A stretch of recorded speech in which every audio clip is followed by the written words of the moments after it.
Friends, welcome back to my channel. मैं हिना भांबा आपका स्वागत करती हूँ। आज ना हम बहुत ही इम्पॉर्टेंट टॉपिक पे बात करने वाले हैं। इम्पॉर्टेंट टॉपिक का मतलब ये है कि जो कि लेडीज़ से रिलेटेड है, जैसे कि मैं। औरत जो होती है ना वो परिवार का बहुत ही इम्पॉर्टेंट पार्ट होती है। ठीक है, अगर हम ठीक हैं तो हमारी पूरी फैमिली ठीक है। औरत ठीक नहीं है तो भैया कोई भी ठीक नहीं है, पूरा घर हिल जाता है। औरत जो है वो एकदम इंजन की तरह होती है। इंजन ठीक चल रहा है तो घर की ट्रेन अच्छी चल रही है।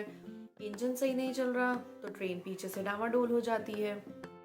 एक औरत जो होती है वो पूरे घर का ख्याल रखती है, घर के सारे सदस्यों का ख्याल रखती है, लेकिन जहाँ ख्याल अपना रखने की बात होती है ना, वो इग्नोर कर देती है। बीमार है, तबीयत खराब है, बुखार चढ़ा हुआ है, इन सारी चीज़ों को तो हम लोग ऐसे इग्नोर कर देते हैं कि जैसे कुछ हुआ ही नहीं है। लेकिन ये जो छोटी छोटी चीज़ें हम इग्नोर करते हैं ना, यही एक दिन बहुत बड़ी बन जाती हैं। तो हमें इन छोटी छोटी चीज़ों को बिल्कुल भी इग्नोर नहीं करना चाहिए। इसी चीज़ का एक लाइव एग्जाम्पल मैं आपके सामने बैठी हूँ। मैं आज आपके सामने अपना एक लाइव एक्सपीरियंस शेयर करना चाहती हूँ, जो मेरे साथ हुआ है, जो मैंने जिया है, जो मेरे मेरे साथ लाइव हुआ था ये सब कुछ। आजकल लेडीज़ का ना खाना पीना कोई अच्छा नहीं है। लेडीज़ का क्या, घर में शायद ज़्यादातर सब लोगों का खाना पीना ना अच्छा नहीं है। लोग फास्ट फूड पे ज़्यादा जीने लग गए हैं, घर के खाने को कम पसंद करते हैं। तो ये चीज़ें अच्छी नहीं है। ठीक है। और ऐसे में जो इंटरनल हमारी ग्रोथ होती है, या फिर ये कह लो कि हमारे जो हार्मोन्स चेंजेस होते हैं ना, वो बहुत ही ज़्यादा होते हैं, बहुत बेकार होने लग गए हैं। तो हम लोगों को हमेशा डाइट अच्छी लेनी चाहिए, हेल्दी फूड खाना चाहिए। लेकिन ये तो पॉसिबल नहीं है आज के टाइम में। जितनी भी न्यू जनरेशन है वो फास्ट फूड और बाहर का खाना खा के ज़्यादा खुश होती है। इन्हीं सब चीज़ों से ना हमारे फिज़िकली भी बहुत हमें प्रॉब्लम होती है। फीमेल्स में ना आजकल बहुत सी प्रॉब्लम्स ज़्यादा सुनने को मिलती हैं। ब्रेस्ट कैंसर्स ज़्यादा हो जाते हैं। ब्रेस्ट कैंसर को बहुत सारे सिम्टम्स होते हैं जिनको हम इग्नोर कर जाते हैं। सिस्ट की प्रॉब्लम्स होती है, पीरियड से रिलेटेड प्रॉब्लम्स होती हैं, जिनको हम सोचते हैं कि कोई बात नहीं, चल रहा है तो चलने दो, एक दो महीने में ठीक हो जाएगा। लेकिन नहीं, ये जो हमारी इग्नोरेंस है ना, यही छोटी से छोटी प्रॉब्लम को ना बहुत बड़ा कर देती है। तो हमें अपनी छोटी से छोटी प्रॉब्लम को बिल्कुल भी इग्नोर नहीं करना चाहिए। एक्चुअली क्या था कि मुझे पीरियड से रिलेटेड प्रॉब्लम हुई थी, जो मैंने कभी फेस नहीं करी थी। फर्स्ट टाइम ऐसा हुआ था कि मेरे डेज़ कम हो गए थे। तो मैं बहुत ज़्यादा डर गई और मुझे लगा कि नहीं, मुझे डॉक्टर के पास जाना चाहिए कि कुछ ना कुछ प्रॉब्लम्स तो है। एज भी बढ़ती जा रही है, तो हो सकता है कि कोई हार्मोनल प्रॉब्लम हो या कोई इंटरनल प्रॉब्लम हुई हो। मैं थोड़ा सा डर गई थी। जबकि ऐसी छोटी छोटी प्रॉब्लम्स को हम लोग इग्नोर मारते हैं कि कोई बात नहीं, हो जाएगा, एज बढ़ रही है तो शायद हम लोग ध्यान नहीं देते, ऐसा होता है। लेकिन नहीं, प्लीज़ मैं तो ये कहूँगी, बिल्कुल भी इसको इग्नोर नहीं करना। मैंने भी इग्नोर नहीं किया था और मैं फटाफट डॉक्टर के पास भाग गई थी। डॉक्टर ने मुझे अल्ट्रासाउंड करने के लिए बोला, तो उसमें पता चला कि मेरी लेफ़्ट ओवरी में सिस्ट है। सिस्ट, जिसको हम लोग गांठ भी कहते हैं, जिसको हम लोग रसोली भी कहते हैं, और इंग्लिश में उसको सिस्ट बोल दिया जाता है। लेफ़्ट ओवरी में मेरी सिस्ट थी, जिसका साइज़ काफ़ी बड़ा हो चुका था। और साइज़ इतना ज़्यादा बड़ा हो गया था कि वो डॉक्टर ने मुझे फर्स्ट विज़िट में ही बोल दिया था कि ये तो जी ऑपरेट ही होगा, ये मेडिसिन से ठीक नहीं होगा। तो अब हम तो घबरा गए कि भैया अचानक से एकदम से कैसे ऑपरेशन की बात आप कर रहे हो, कोई आपने मेडिसिन नहीं दी है, कोई आपने ट्रीटमेंट नहीं किया मेरा, और एकदम से आप ऑपरेशन की बात कर रहे हो। तो प्रॉब्लम ये था कि हमें कभी आज तक डिटेक्ट ही नहीं हुआ कि मेरी मतलब कोई प्रॉब्लम है या कुछ है। प्रॉब्लम थी, डिटेक्ट हो रहा था, लेकिन मैंने कभी टेस्ट वगैरह नहीं करवाए थे। वो क्या प्रॉब्लम थी, मेरे लोअर एब्डोमेन में हमेशा पेन रहता था।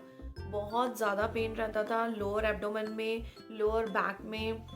मैं पेन बर्दाश्त करे जा रही थी, टॉलरेट हुआ जा रहा था, टाइम निकलता जा रहा था, जबकि ये इग्नोरेंस मुझे नहीं करनी चाहिए थी।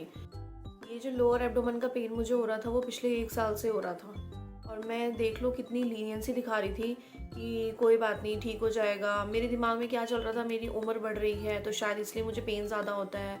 मेरे जो पीरियड्स होते थे वो बहुत ज़्यादा पेनफुल निकलते थे। वो 3 डेज़ तो ऐसे लगता था कि ओ हो, लाइफ इज़ लाइक हेल। तो वो निकालना बहुत मुश्किल होता था। तो जब मैं डॉक्टर के पास गई, डॉक्टर ने मुझे डिटेक्ट किया कि ये आपके लेफ़्ट ओवरी में सिस्ट है। और सिस्ट भी एक सिस्ट नहीं थी, एक तो बड़ी सिस्ट थी और एक बड़ी सिस्ट के अंदर 2 बेबी सिस्ट भी थी। जो बड़ी सिस्ट थी उसका जो साइज़ था 72 का था, जिसको 7.2 सेंटीमीटर्स कहते हैं। ओके, इतना बड़ा सिस्ट था। आजकल तो जबकि मैं सुन रही हूँ कि 3 सेंटीमीटर्स के लिए भी डॉक्टर्स ऑपरेशन के लिए बोल देते हैं, तो मेरा तो 7.2 का था। इतना डॉक्टर ने डरा दिया कि भाई ये तो ऑपरेट ही करना पड़ेगा, इसका कोई ट्रीटमेंट नहीं है। ऐसे में मैं घबरा गई क्योंकि मेरे घर में तो कोई है नहीं। मेरा एक छोटा सा बच्चा है, हस्बैंड है। ऐसे अगर मैं ये सोचूं कि भाई मैं ही बेड पे पड़ जाऊंगी, मुझे ऑपरेशन करवाना पड़ेगा, हॉस्पिटल में एडमिट होना पड़ेगा, तो पीछे से मेरा घर कौन संभालेगा, मेरा बच्चा कौन संभालेगा। ये सोचते सोचते इस घबराहट घबराहट में मैंने पता नहीं कितने डॉक्टर्स चेंज किए, मैं कितने डॉक्टर्स के पास गई, सिर्फ इस उम्मीद में कि कोई मुझे मेडिसिन से ठीक कर दे, मुझे ऑपरेशन नहीं करवाना, मुझे हॉस्पिटल में एडमिट नहीं होना। मैं जाऊंगी तो पीछे से मेरे बेबी की केयर कौन करेगा। ये जो स्टुपिडिटी मैंने करी ना, और इस स्टुपिडिटी में मेरे साथ क्या हुआ है कि पहले तो साल भर का वैसे सिस्ट बहुत बड़ा हो गया था। दूसरा, ये डिसीजन लेने में कि भाई मेरे को ऑपरेट करवाना है, मैंने 4-5 महीने और बिता दिए। 4-5 महीनों में मैंने पता नहीं कितने डॉक्टर्स चेंज किए, कितनी में दवाइयाँ मैंने खाई होंगी, कितना पैसा उसके ऊपर खर्च हुआ। लेकिन उसके बाद भी फाइनली क्या हुआ कि मुझे ऑपरेशन पर ही जाना पड़ा। तो फाइनल हम लोगों ने डिसीजन लिया कि भैया अब इसका तो कुछ ना कुछ करना पड़ेगा, क्योंकि मेरे साथ क्या प्रॉब्लम थी, एक तो मुझे सिस्ट की भी प्रॉब्लम थी और साथ में जो मेरी फैलोपियन ट्यूब्स थी उसके अंदर ट्यूबरक्लोसिस के सिम्टम्स भी थे और इन्फेक्शन भरा हुआ था। तो डॉक्टर ने तो मुझे यही बोला था कि सिस्ट के साथ साथ आपकी फैलोपियन ट्यूब्स को भी क्लीन किया जाएगा। अगर इन्फेक्शन नहीं क्लियर होता ऑपरेशन के ड्यूरिंग तो हमें ट्यूब्स निकालनी पड़ेंगी। अब इसकी और टेंशन कि भैया ये क्या हो रहा है मेरे साथ। चलो फाइनली हम लोगों ने डिसीजन लिया कि नहीं, अब इन्फेक्शन बढ़ता जा रहा है, क्योंकि हर महीने इन्फेक्शन जो परसेंटेज था वो बढ़ता ही जा रहा था। तो फाइनली हम लोगों ने डिसाइड किया कि नहीं, अब हम लोगों को ऑपरेट करवाना पड़ेगा। तो अभी 2 महीने पहले ही मैंने ऑपरेट करवाया है। ऑपरेशन के टाइम पे मैं बहुत ज़्यादा डरी हुई थी। पहले ही मुझे टेंशन थी कि भाई मैं कैसे मैनेज करूँगी, कैसे घर चलेगा, कौन मेरे साथ हॉस्पिटल में रुकेगा, कौन मेरी केयर करेगा, घर में कोई है नहीं। तो बड़ा ही मुश्किल टाइम था वो भी।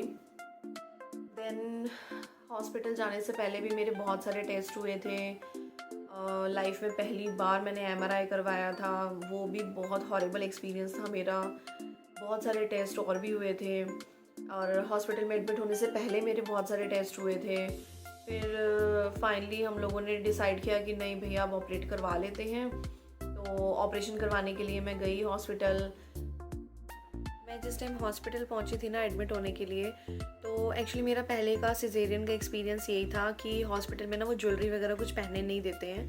तो मैं अपनी सारी ज्वेलरी घर में छोड़ के गई थी, और पर मैं नेल पेंट लगा के गई थी और थ्रेडिंग वगैरह करवा के गई थी कि मैंने कहा चलो बिना ज्वेलरी के, बिना इयररिंग्स वगैरह की लुक थोड़ा अच्छा लगेगा। लेकिन वहाँ जाके तो लॉल्स हो गया मेरे साथ। वहाँ पे क्या सीन हुआ कि उन्होंने कहा कि जी नेल्स भी अलाउड नहीं है, क्योंकि मेरे नेल्स बड़े बड़े थे, नेल पेंट भी अलाउड नहीं है, और ये मतलब कुछ भी मैंने मांग भरी हुई थी वो भी अलाउड नहीं है। तो ये सब कुछ आपको रिमूव करना पड़ेगा। और जबकि मैं इतने अच्छे से घर से रेडी होके गई थी कि बिना ज्वेलरी के कम से कम कुछ ठीक लगूंगी, क्योंकि हॉस्पिटल में हालत बड़ी ख़राब हो जाती है और फेस भी बहुत डल डल सा लगता है। तो मैंने सोचा चलो कुछ तो ठीक ठाक होगा, पर वहाँ जाके उन्होंने मेरे सारे सपने चूर चूर कर दिए। मुझे एडमिट करते ही नर्स आई, उसने मेरी नेल्स कट किए और मेरा नेल पेंट रिमूव किया और सब कुछ मतलब मेरा क्लीन किया। तब जाके मेरे को ऑपरेशन के लिए रेडी किया। मुझे ऐसा लग रहा था, सीरियसली बता रही हूँ, जैसे मैं ना प्री सर्विसेज के लिए पार्लर में आई हुई हूँ और मुझे सारी सर्विसेज मिल रही हैं। और मतलब बिफोर सर्जरी मेरे को सर्विसेज मिली थी, उसके बाद मेरे को ऑपरेट के लिए लेके गए थे। सो एडमिट हुई वहाँ पे। तो जिस टाइम मैं हॉस्पिटल गई थी ना एडमिट होने के लिए, उस टाइम मुझे ज़्यादा फील नहीं हो रहा था, क्योंकि उन्होंने जाते ही मेरे को, रात का टाइम मैं एडमिट हुई थी, मेरे को एडमिट किया। पूरी रात मेरे टेस्ट चलते रहे। सुबह 6 बजे मेरा ऑपरेशन होना था मॉर्निंग में। पूरी रात उन लोगों ने मुझे सोने नहीं दिया, क्योंकि कोई ना कोई टेस्ट करने के लिए वो बार बार आए जा रहे थे। और फिर अर्ली मॉर्निंग 6 o'clock वो मुझे ऑपरेशन थिएटर में लेके गए।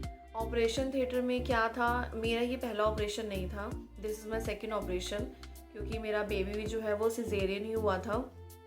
तो उस टाइम तो बल्कि बहुत ज़्यादा कट पड़ा था। इस बार तो सिर्फ मेरे 2 कट ही पड़े हैं, छोटे छोटे, वो भी सिजेरियन का कट तो बहुत ज़्यादा होता है। तो मैंने सोचा कि ठीक है, जैसा मेरा ऑपरेट हुआ था डिलीवरी के टाइम पे वैसे ही ऑपरेट होगा।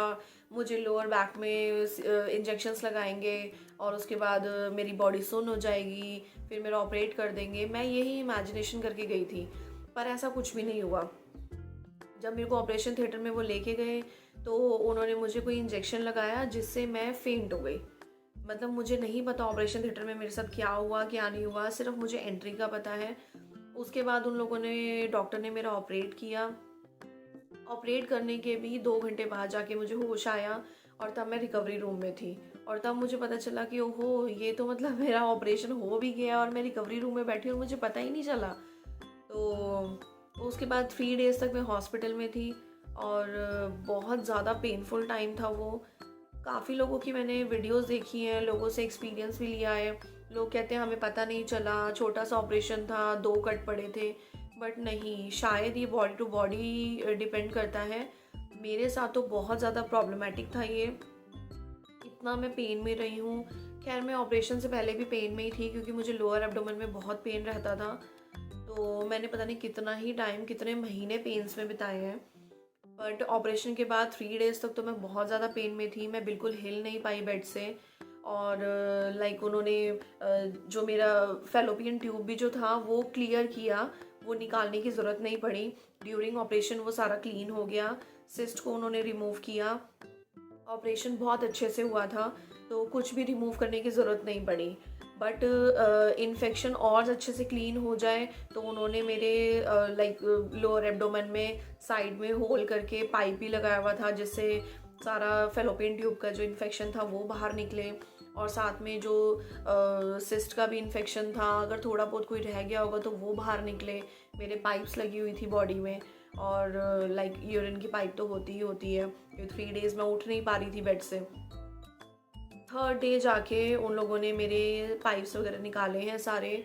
मुझे वॉक करने के लिए ज़बरदस्ती उठाया, तो हिम्मत नहीं थी, मैं बिल्कुल हिल नहीं पा रही थी। इतना मैंने पेन मतलब टॉलरेट किया है ना हॉस्पिटल के अंदर, वो मैं ही जानती हूँ। बहुत ही गंदा टाइम था वो वाला, दोबारा नहीं आना चाहिए किसी की भी लाइफ में। देन 3rd डे हम लोगों ने, मैंने चलने की कोशिश करी, उठने बैठने की कोशिश करी, वो भी बहुत मुश्किल से। मेरी मम्मा ने मेरी बहुत हेल्प करी है। 3 डेज़ हॉस्पिटल में मेरी मम्मा मेरे साथ रही हैं, और कोई घर में लेडी थी नहीं जो मुझे इतना सपोर्ट करे। मेरी मम्मा ने मेरा बहुत साथ दिया है। और 3rd डे जब मेरा ऑपरेशन हो गया था, 3rd डे फाइनली मैंने वहाँ पे बैठ के खुद से खाना खाया, ब्रेकफास्ट किया। 3 दिन तक मेरी जो डाइट थी वो मैं लिक्विड डाइट पे रही हूँ। मैं इतना परेशान हो गई थी, डॉक्टर से मैं बार बार बोल रही थी मुझे कुछ खाने को दो, क्योंकि ऑपरेशन से भी 12 घंटे पहले तक खाना पीना बंद हो जाता है।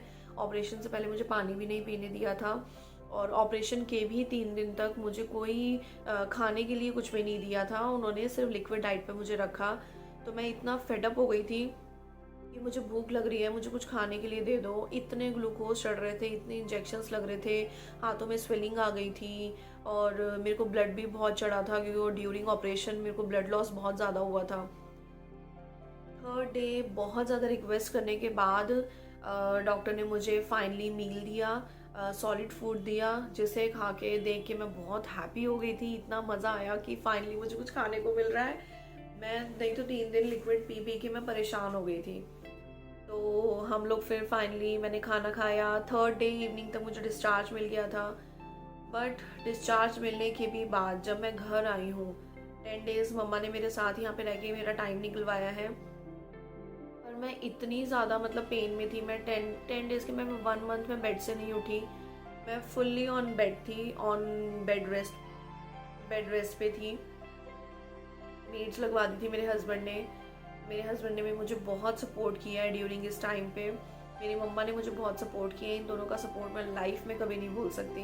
दे वर वेरी सपोर्टिव। और मुझे हम मतलब रेस्ट इन्होंने पूरा दिया है इस ऑपरेशन में, जबकि मुझे सिजेरियन में रेस्ट बिल्कुल नहीं मिला था। एज मेरे घर पे कोई लेडी नहीं थी, तो जैसे ही मैं ऑपरेशन करवा के अपने बेबी को लेकर घर आई थी, घर में आते ही सारा काम मैंने ही करना स्टार्ट कर दिया था। उस टाइम मुझे रेस्ट नहीं मिला था। बट इस टाइम इस ऑपरेशन में मुझे अच्छे से रेस्ट मिला, हस्बैंड ने बहुत सपोर्ट किया, मम्मा ने भी मेरी बहुत सपोर्ट किया, सब कुछ अच्छे से निकला। पूरा महीना मैंने जो रेस्ट किया है उसमें भी मैं बहुत ज़्यादा पेन में थी। मुझे पेन किलर्स दिए हुए थे डॉक्टर्स ने, और इन्फेक्शन की टेबलेट दी हुई थी कि अभी इन्फेक्शन की और लेना है, टेबलेट्स लेनी है। एक्चुअली क्या था कि मेरे जो फेलोपियन ट्यूब्स थी ना, उसके अंदर ट्यूबरक्लोसिस का इन्फेक्शन था। तो उन्होंने ऑपरेट कर तो दिया, लेकिन उसके बावजूद भी मेरे को ट्यूबरक्लोसिस की जो टेबलेट्स थी वो मुझे पूरे 9 मंथ्स के लिए उन्होंने खाने को बोली थी, जो मेरे पहले से ही स्टार्ट थी, क्योंकि स्टार्टिंग में डिटेक्ट हो गया था ना कि फेलोपियन ट्यूब में ट्यूबरक्लोसिस का इन्फेक्शन है। तो उन्होंने तब से ही मेरी टेबलेट स्टार्ट कर दी थी। 4-5 महीने तो मैंने वैसे ही सोचने में ही बिता दिए कि मैंने ऑपरेशन करवाना भी है कि नहीं करवाना। तो मेरी टेबलेट तो तब से ही स्टार्ट थी। अभी भी मुझे कुछ महीने और खानी है, 9 मंथ्स मुझे कंप्लीट करने हैं उसकी टेबलेट खाने के लिए। तो दवाइयाँ तो मेरी अभी भी चल रही हैं, लेकिन जो ऑपरेशन के बाद का टाइम था ना, वो बहुत ही मतलब बुरा था, पेनफुल था। और मतलब मैं बिल्कुल रेस्ट मोड पे थी, वीकनेस बहुत ज़्यादा आ गई थी, 24 घंटे चक्कर ही आते रहते थे। और खाने पीने की भी मतलब सब कुछ बिगड़ा हुआ था, क्योंकि डॉक्टर ने बोला था कि आप लिक्विड डाइट ज़्यादा लो, हल्का फुल्का ज़्यादा खाओ, खिचड़ी दलिया ज़्यादा खाओ। तो खाना मतलब कब तक आप खिचड़ी दलिया खाओगे ना, बहुत मुश्किल हो जाता था वो टाइम निकालना। फिर पर उसके अलावा मेरे पास कोई ऑप्शन नहीं था। अगर मैं ये नहीं ऑपरेट करवाती तो वो सिस्ट बढ़ता रहता, मेरा इन्फेक्शन बढ़ता रहता। फाइनली क्या हो जाता है, अगर आप इन चीज़ों पे ध्यान नहीं दोगे आप तो ये जो सिस्ट होता है ना, अगर छोटा सा है, ये बढ़ते बढ़ते बढ़ते बढ़ते इतना बढ़ जाता है कि ये कैंसर का रूप ले लेता है। अगर मैं इसको टाइमली नहीं करवाती या इसका ऑपरेशन नहीं होता, वो फाइनली कैंसर बन जाता। फिर वो क्या था फ़ायदा। आप टाइमली अगर अपना ट्रीटमेंट करवा रहे हो तो ज़्यादा बेटर है ना। क्यों आप वेट कर रहे हो कि वो चीज़ बढ़ जाए और आपको और ज़्यादा प्रॉब्लम क्रिएट करवाए। तो एक तो मुझे पता ही लेट चला, और मैंने खुद डिसीजन भी लेट ही लिया कि मुझे ऑपरेशन करवाना है। बट अब मुझे लग रहा है कि नहीं, मैंने गलत किया, मुझे टाइमली डिसीजन ले लेना चाहिए था, इन्फेक्शन और ज़्यादा बढ़ता नहीं। ऑपरेशन के टाइम पे मेरे को 2 कट पड़े थे, और एक होल किया था फेलोपियन ट्यूब को क्लीन करने के लिए। जो फर्स्ट होल था वो नेवल के पास पड़ा था, और जो सेकंड होल था वो नेवल से थोड़ा सा नीचे लेफ्ट ओवरी के साइड में पड़ा था। लेफ्ट ओवरी जहाँ पे होती है हमारी, वहाँ पे मुझे कट किया था उन्होंने। तो ये टाँके भी मेरे 1 हफ्ते बाद जाके खुले थे। तो सब कुछ ठीक था, नॉर्मल था, क्योंकि मैं फुल ऑन रेस्ट मोड पे ही थी, तो इसलिए ज़्यादा प्रॉब्लम भी हुई नहीं मुझे। आफ्टर दिस मैं डॉक्टर से मिलने गई, मैंने उनसे पूछा कि भाई ये आखिर हुआ क्यों था मुझे, सिस्ट कैसे हुआ था, क्यों होता है। डॉक्टर ने भी ना कोई सेटिस्फाइड आंसर नहीं दिया। उन्होंने यही बोला कि ये जो सिस्ट है वो हार्मोनल चेंजेस की वजह से किसी को भी हो जाते हैं, और ये बार बार भी होते हैं। ऐसा कुछ नहीं है कि आपने ऑपरेशन करवा लिया तो दोबारा आपको नहीं होंगे। सिस्ट कभी भी किसी को भी हो सकता है। तो पहले भी बल्कि मुझे हुआ हुआ है, मतलब जब मैंने अपना बेबी डिलीवर भी नहीं किया था उससे पहले मुझे सिस्ट की प्रॉब्लम थी। बट वो अपने आप रिमूव हो गया। कुछ सिस्ट होते हैं अपने आप बनते हैं, अपने आप रिमूव हो जाते हैं, बट डिपेंड करता है उनके साइज़ पे। अगर वो साइज़ में बहुत छोटे हैं तो वो अपने आप रिमूव हो जाएंगे। लेकिन अगर वो साइज़ में बढ़ते जा रहे हैं और हम उनको ट्रीट नहीं कर रहे, हमें नहीं पता चल रहा, तो ये इतनी बड़ी प्रॉब्लम बन जाती है कि ऑपरेट करवाना पड़ता है, या हो सकता है और कोई प्रॉब्लम बन जाए। तो देखो, मैं आपको यही कहूँगी कि please please please ladies, girls, जो भी फीमेल्स हैं, अपना ध्यान रखो, और टाइम टू टाइम अपनी बॉडी का चेकअप करवाते रहो। इग्नोरेंस मत करो कि कोई बात नहीं, कुछ नहीं होता, ठीक है, सब कुछ हो जाएगा। नहीं नहीं नहीं, कुछ नहीं होगा। प्लीज़ इसको ध्यान रखो। और डॉक्टर ने मुझे यही बोला है कि इसका कोई सॉल्यूशन नहीं है, आपको बस विद इन 6 मंथ्स या विद इन 1 ईयर अपना नॉर्मली अल्ट्रासाउंड करवा लिया करो, जस्ट फॉर चेकअप कि भाई बॉडी के अंदर सब कुछ ठीक है कि नहीं है। इतना इग्नोरेंस करो ही मत, इतना टाइम दो ही मत कि आपको पता ही ना चले कि बॉडी में चल के आ रहा है, और अचानक से ही कोई बड़ी सी बीमारी आपके सामने बाहर निकल कर आ रही है। तो मैं तो तब से डर गई हूँ कि भाई मेरे को तो कभी कोई ऐसी प्रॉब्लम हुई भी नहीं थी कि मैं सोचूं कि मेरा ऑपरेशन ही हो जाएगा या ऐसा कुछ होगा। तो मैं अब तो ऑपरेशन करवा चुकी हूँ, बड़ी प्रॉब्लम्स हुई थी मुझे ऑपरेशन करवाने में। मैं आपको लिंक भी दूंगी ऑपरेट का, कि आप चेक करना कि मेरा जो ऑपरेशन था वो लेप्रोस्कोपी से हुआ था। लेप्रोस्कोपी से सिस्ट का ऑपरेशन कैसे होता है उसका लिंक मैं आपको नीचे डिस्क्रिप्शन में लिख कर दूंगी, तो आप ना ज़रूर ये वीडियो चेक करना कि सिस्ट दिखता कैसा है और उसको ऑपरेट कैसे किया जाता है। तो मेरा ऑपरेट करने में भी डॉक्टर को बेचारे को 2-2.5 घंटे तो लग गए होंगे आराम से, क्योंकि सिस्ट का साइज़ बहुत ज़्यादा बड़ा था।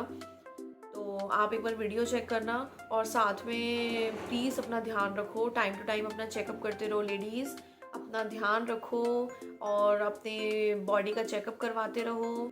आपको अगर पीरियड्स में कभी भी कोई प्रॉब्लम होती है तो प्लीज़ उसको इग्नोर मत करो। पीरियड्स स्किप होते हैं, पीरियड्स जल्दी हो जाते हैं, पीरियड्स लेट होते हैं, या पीरियड्स के फ्लो में कोई प्रॉब्लम हो रही है, तो प्लीज़ इस चीज़ को बिल्कुल बिल्कुल भी इग्नोर मत करो।